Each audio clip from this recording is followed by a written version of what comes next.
Well, the era is over. Geno Smith is no longer the quarterback for the Seattle Seahawks. He has just been traded to the Raiders, where Pete Carroll is. It was for a third round pick with those Raiders. And all I can say is goodbye, Geno Smith. I know a lot of people remember me as the big Geno Smith hater. Epic Sea Films really like Geno Smith. But now it looks like the Seahawks are headed to a different direction. Now, before we get into this, hit that like button, subscribe, hit that notification, and also use my promo code Rooftop Sports to get your $20 off of your purchase. And wow, I didn't see this coming. Like, usually I would be in my typical studio, but because of the trade that happened when I was literally on my way to my friend's house because we're heading to a basketball game, which I'll explain what that is. After the whole Geno Smith talking, I was like, well, I better just improvise. Here's my portable microphone. I always bring it with me in case of situations like this, and I got my phone camera. But anyways, Epic Sea Films, how do you feel about the Geno Smith trade? I feel fine about the trade, and so that things happen. He is an older quarterback, so I understand why they moved on from him.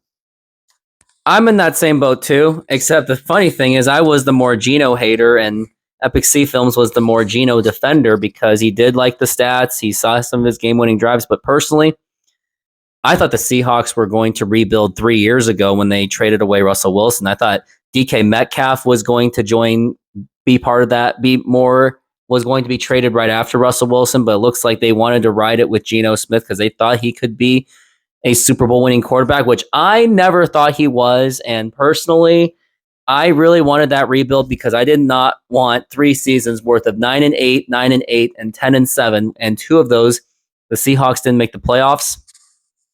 Only on one of those seasons, only because the Lions bailed out the Seahawks when they beat the Packers in that final game of the season to get the Seahawks in. But what I just didn't see out of Geno Smith, I just didn't see the clutch X factor out of him. Sure, he had those game-winning drives, and he was one of the top quarterbacks in that. But when you look at those teams, he didn't have to do it against the better teams. Like, for example, a one that sticks out the most was when he had that game-winning drive against the 49ers. The 49ers didn't even have Nick Bosa, and they were basically just a completely down team.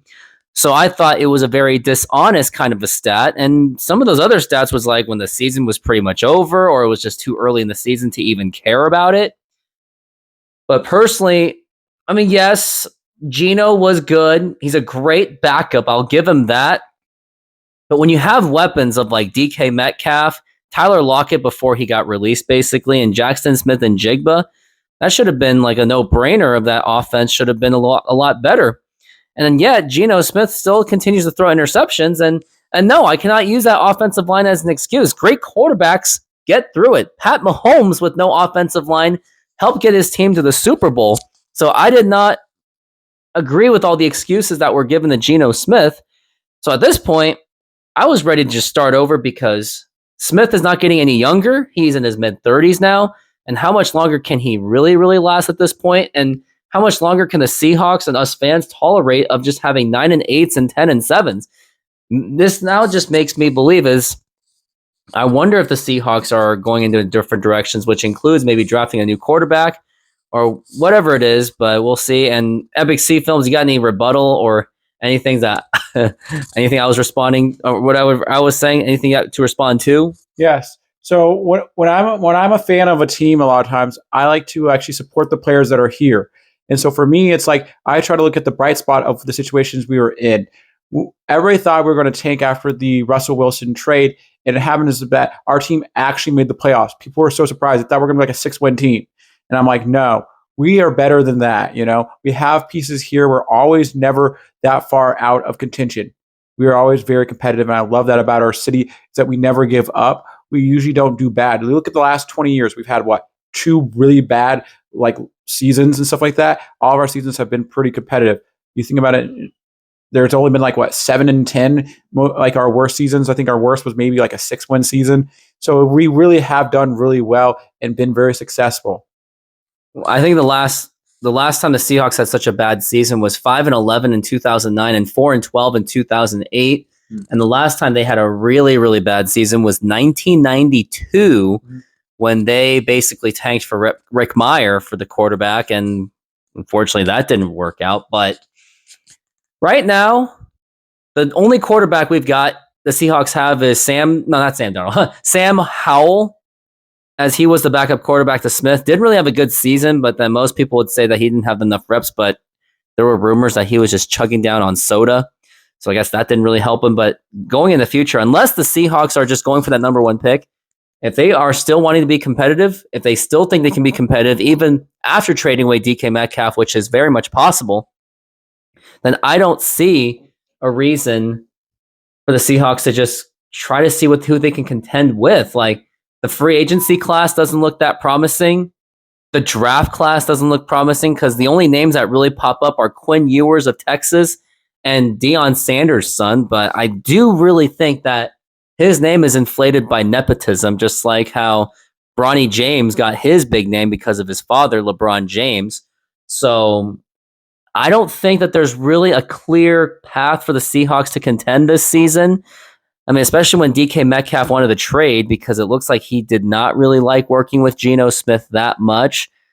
And the only option the Seahawks really have for free agency for a quarterback is Sam Darnold, but I don't think that he's the answer. And I do think that partially the reason why he made the Vikings look good is because I think it's the Vikings that made Sam Darnold look good with the loaded weapons of TJ Hawkinson. Granted, I believe he was injured most of the season, if that's him. And then let's not forget about, what was the other name? Justin Jefferson, who basically carried his butt. So I don't think Sam Darnold's the answer, but in your opinion, Epic C Films, what do you think the Seahawks should do with their quarterback situation? So with the quarterback situation right now is I think your best options are either play Sam Howell and see how well he can do. He was like a 5-win quarterback, I think what he was with Washington. And he was no. He was not a 5-1 quarterback. He won 5 of, I think, was it 4? I think it was 4 and 13. But I think like there was promise there. I actually went to one of the games and saw him actually play, and I thought, okay, there's something here. There could be something here with this quarterback. Or our better options is to go to free agency and pick up someone from free agency and have a quarterback battle between Sam Howell and whoever's in free agency to see who we want to have start. I think a good option is like a Sam Darnold. I think that'd be a great fit for our team and stuff like that. Because I think one of the things about our team is that if we can focus more on the run, we don't need to do much passing. And that would actually alleviate the quarterback a lot more. So we don't need great wide receivers. I think we have a good wide receiver core. I think moving Jake Bobo up and making him more of a starter, I think would be a great move. I really like how he plays and stuff. And I think just like that's our good options because I don't really want an Aaron Rodgers as our quarterback. He's older than who we had. So I'd rather have kept with Geno Smith if we're just going to go to Aaron Rodgers next. I didn't think about Aaron Rodgers.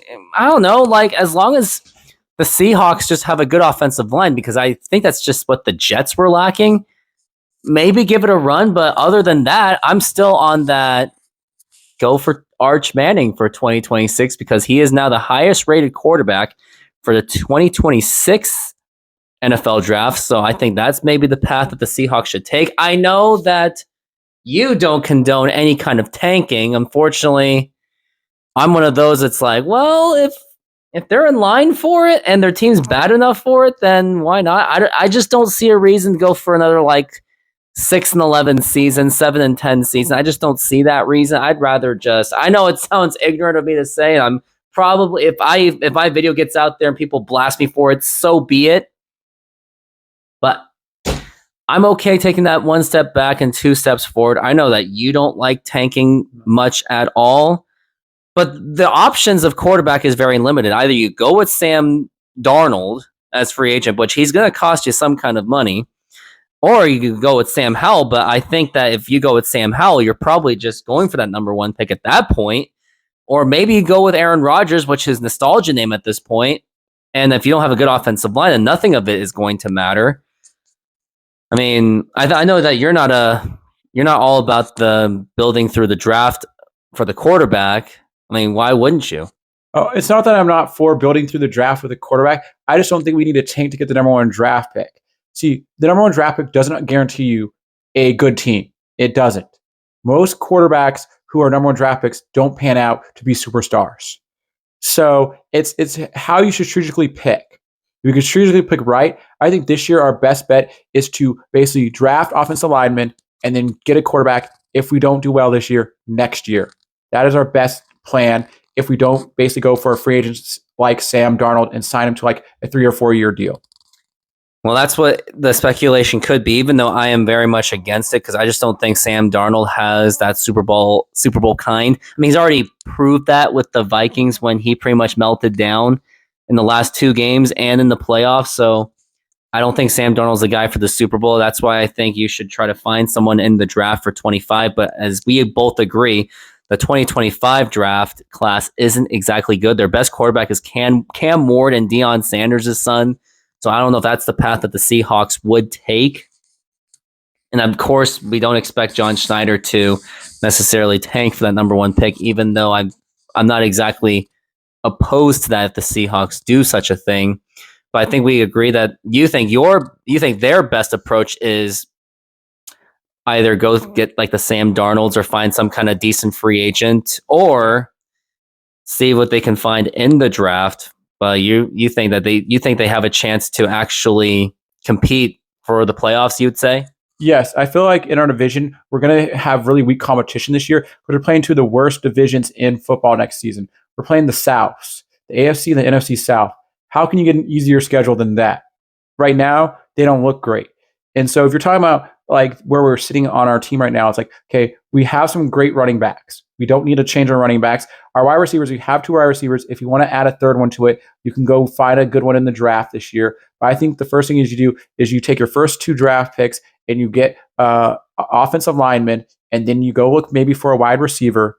And then from there, you basically go and either use Sam Howell or you go find a free agent and put him in there. I don't want Aaron Rodgers, but I'd rather have Sam Darnold, but like a Sam Darnold. And while our team is still very competitive for next year, we could be a 10-win team and make the playoffs potentially. I think that's pretty steep to say because now that I think it's also contingent on who the Seahawks get as quarterback because DK Metcalf did recently request a trade, which possibly is because he doesn't like Geno Smith. So depending which quarterback DK Metcalf gets to work with, maybe that will determine if he was willing to stay with the Seahawks or if he still wants to get traded. But I think no matter what the situation is, unless it's like the big name Aaron Rodgers or a Sam Darnold, I think he still wants to get traded. Like if it's anything less than it was Geno Smith, like Sam Howell, I think DK Metcalf is gone. And I hate to say it, I don't know if Jake Bobo is the guy. He's more of maybe a second wide receiver at best to a third wide receiver. I do like that he can catch. He has a tough body himself. But other than that, all you got is Jackson Smith and Jigba, which I don't think is going to be enough. Their tight end core is now all of a sudden questionable because you don't have Will Dissly anymore. You just have Noah Fant and some other guy, which I'm not really that impressed. I know I should know who the name is on the top of my head, but I don't. Michigan's old tight end. I guess so. But the thing is, I don't know if that's going to be enough to complement any quarterback if you don't have DK Metcalf, any kind of decent tight ends, which the Seahawks are going to have to find out through the draft, but it looks like they are going to get, maybe they'll make use of that 3rd round pick out of that Geno Smith trade. I think the thing for them right now is that I think they said with Clint Kluiak, they want to focus a little bit more on the run. He kind of combines the run with the actual passing ability of a quarterback, and that's why they did so well the first few games until their quarterback got injured, which was Derek Carr for New Orleans last year. I think that is something that could be really cool to see is like how do we incorporate them more? Because if we get more of the work onto them, we won't need to pass as much. And then the other thing that would be really good is like I think Jake Bobo is better than people think. He might be slow, but he can create space for himself. I think he'd be a great second option if we don't have a DK Metcalf. You know, I really would put him in the spotlight and see what he can do for a season. Because if he actually really does show up, then people will be like, wow, you know. And I think that's a great, so I think that thing is like, if we go to maybe more like almost like 50-50 passing and running, or maybe even like a 60-40 split, we could do great, you know, and just like focus on that, bring things together, you know, use some of our running backs in different ways. And then also just like get better at special teams, find some interesting new special teams ways of doing things and move forward with that. I think we could be a really sneaky team that people don't expect.